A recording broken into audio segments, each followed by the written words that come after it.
Thank you very much. Honourable members of the European Union Parliamentary Subcommittee on Human Rights,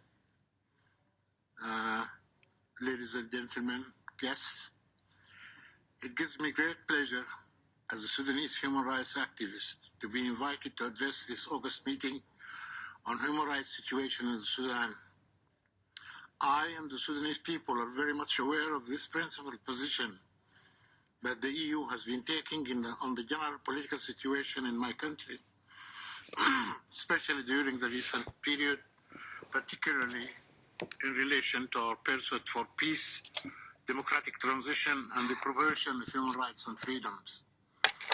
My family, friends, and I have followed with great appreciation the special session convened by the EU Parliament during my recent detention and trial.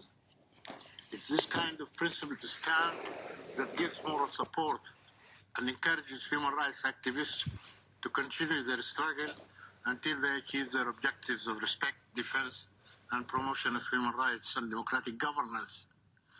I, my family, friends, and the people of Sudan would forever be grateful. Now, for the deteriorating plight of human rights and the suffering of Sudanese people. Ladies and gentlemen, as you are aware, the present regime came to power following a military coup d'etat against an elected parliament on June 30th, 1989. 26 years later, it's still in power with the same president, the same single party, and the same security forces and state bureaucracy. It was from the beginning used the slogans of Arabism and Islamism in a country which is by definition multi-ethnic, multi-religious, and multicultural. As far as the legal work, I should say that Sudan has, prior to the coup, ratified some important conventions, international conventions, including the Bill of Rights, that is the two covenants, the Convention Against Racial Discrimination, and the African Union Convention on Human and People's Rights. The 2005 Constitution incorporated these conventions as being an integral part of the Constitution, in addition to a bill enumerating these rights. Nevertheless, the statutory book, that is the actual legislation currently in force,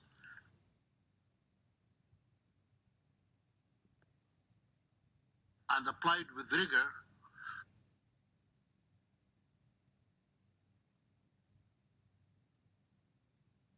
governance, and the laws are the National Intelligence and Security Act, the latest version being 2010, and the amended constitution in this year made the Intelligence and Security Service a military organization.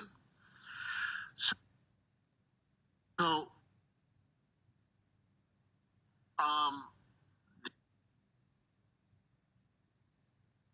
intelligence, as intended by the Constitution, and indeed in many democratic countries, is for collation of facts, analysis thereof, and advice to the executive body.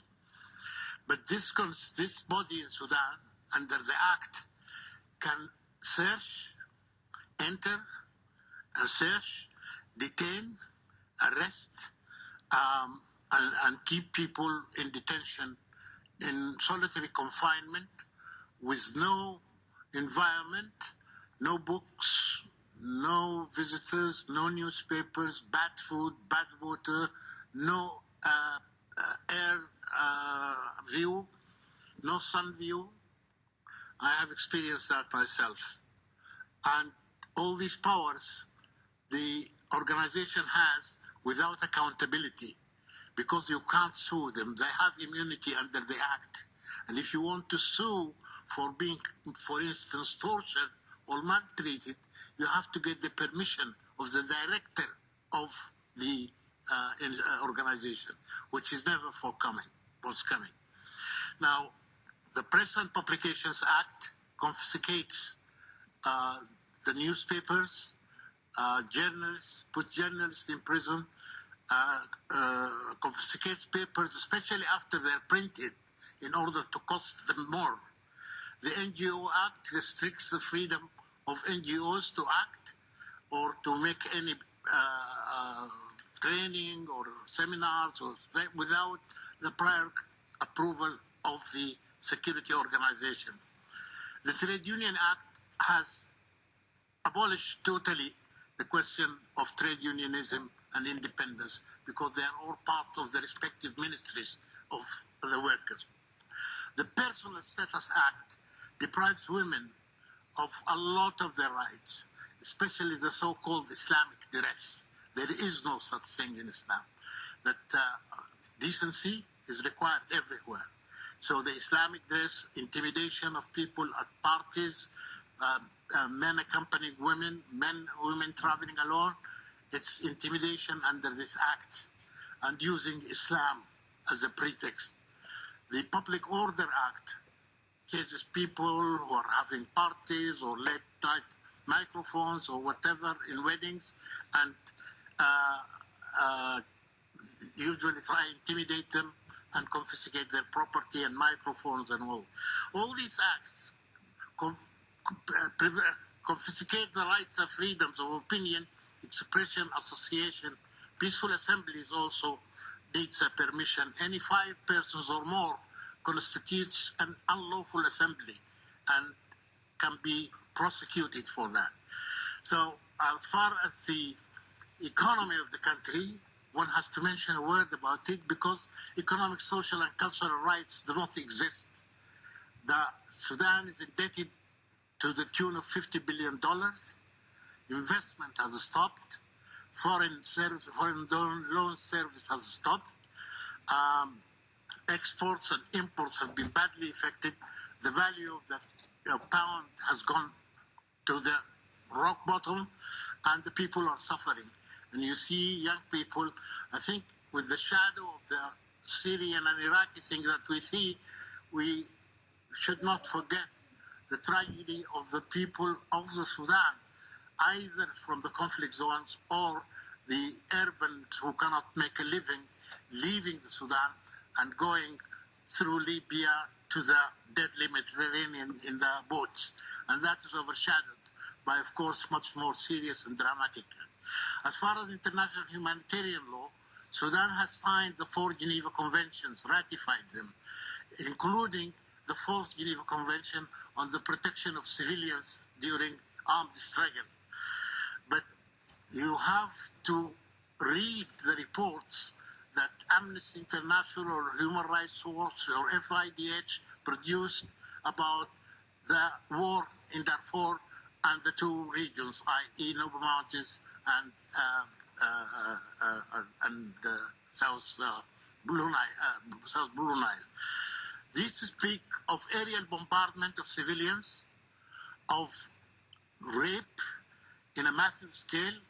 Apart from the Organization of Security, the regime has created what is called now the Quick Intervention Force or something like that, which is another militia of so-called Arab, again, it's so-called Africans, in order to destroy the culture and the worshipping places, the mosques, the churches, the houses, and using religion as a war.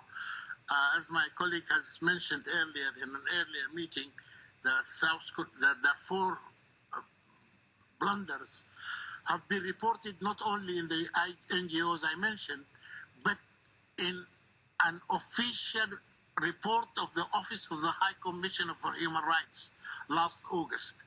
And that is not an agency that could be described as Western or anti-Islamic or anti-Arab or anti-whatever. It's the Office of the High Commissioner for Human Rights.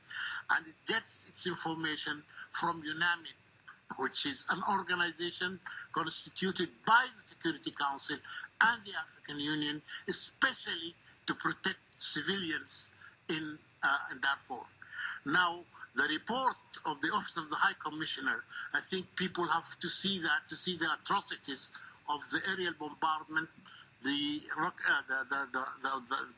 cluster bombs, the rapes, and all that. And the government says that UNAMID has no mandate to cover human rights situation. But UNAMID has been established jointly by the African Union and by the UN Security Councils, and it's renewed every year. So the question of no mandate does not arise because the Security Council covers all, including non-members of the United Nations. So the situation of such violations has been recorded everywhere. And I just want to say one word about the so-called dialogue, which the AU and the EU, the Troika, have helped set up something for a comprehensive dialogue between the government and the opposition, whether it's the armed opposition or the civil opposition within. Put in a date for last March to come together to set a time according to the Africa resolution. The government didn't show up. It said we received the note late and all sorts of excuses. And finally they told Mbeki, the AHIP president and former president of South Africa, thank you very much. This is a Sudanese problem. We're going to solve it ourselves.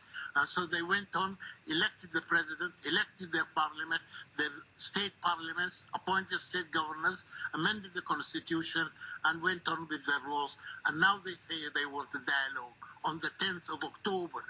That's a couple of weeks from now. A dialogue with whom? The opposition says you have to build the confidence-building measures before we can come. And the government says no.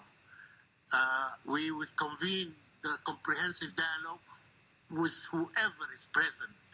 And that, of course, naturally, the government doesn't want to sit in a forum whereby it is a minority party. And that is the thorn in the flesh of the government now.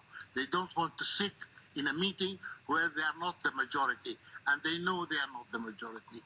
The National Congress Party is not the majority party in Sudan.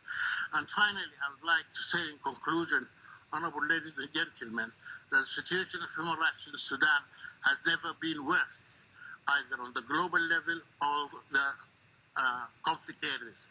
It's for such reasons mainly that the South separated from Sudan to form its own republic.